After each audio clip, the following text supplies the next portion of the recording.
అకాల వర్షాలకు తడిచిన ధాన్యాన్ని మద్దతు ధరకు కొనుగోలు చేసేందుకు ప్రభుత్వం సిద్ధంగా ఉందని, రైతులు ఎలాంటి ఆందోళన చెందాల్సిన అవసరం లేదని మంత్రులు భరోసా ఇచ్చారు. ముఖ్యమంత్రి రేవంత్ రెడ్డి సూచనల మేరకు మంత్రులు శ్రీధర్ బాబు, పొన్నం ప్రభాకర్ క్షేత్రస్థాయిలో పర్యటించారు. సిద్దిపేట జిల్లా బస్వాపూర్ కొనుగోలు కేంద్రం, హుస్నాబాద్లోని వ్యవసాయ మార్కెట్ను మంత్రి పొన్నం ప్రభాకర్ సందర్శించారు. రైతుల సమస్యలను అడిగి తెలుసుకున్న మంత్రి కర్షకులకు ఎలాంటి ఇబ్బంది లేకుండా చర్యలు చేపట్టాలని అధికారులను ఆదేశించారు.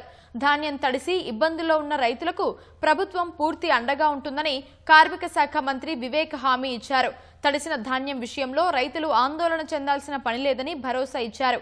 పెద్దపల్లి జిల్లా మంథని పరిధిలోని వ్యవసాయ మార్కెట్లో తడిసిన ధాన్యాన్ని పరిశీలించిన మంత్రి శ్రీధర్ బాబు పక్కా ప్రణాళికతో గ్రామాల్లోని ధాన్యం తరలించేందుకు లారీల్ని అందుబాటులో ఉంచుతామని చెప్పారు. సమస్యలు ఉన్న చోట అధికారులు ముందస్తుగా చర్యలు చేపట్టాలని ఆదేశించారు.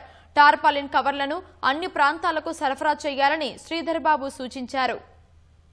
అకాల వర్షాల వల్ల తడిసిన ధాన్యాన్ని గురించి ఇప్పటికే జిల్లా కలెక్టర్లు అందరూ కూడా ఎంతవరకు తడిసింది అని ఎన్యూమరేషన్ చేస్తా ఉన్నారు. ఎవరికి కూడా నష్టం కాకుండా తడిసిన ధాన్యాన్ని కూడా సేకరిస్తాం. దాని పరంగా ఎవరు ఆందోళన పడకూడదు.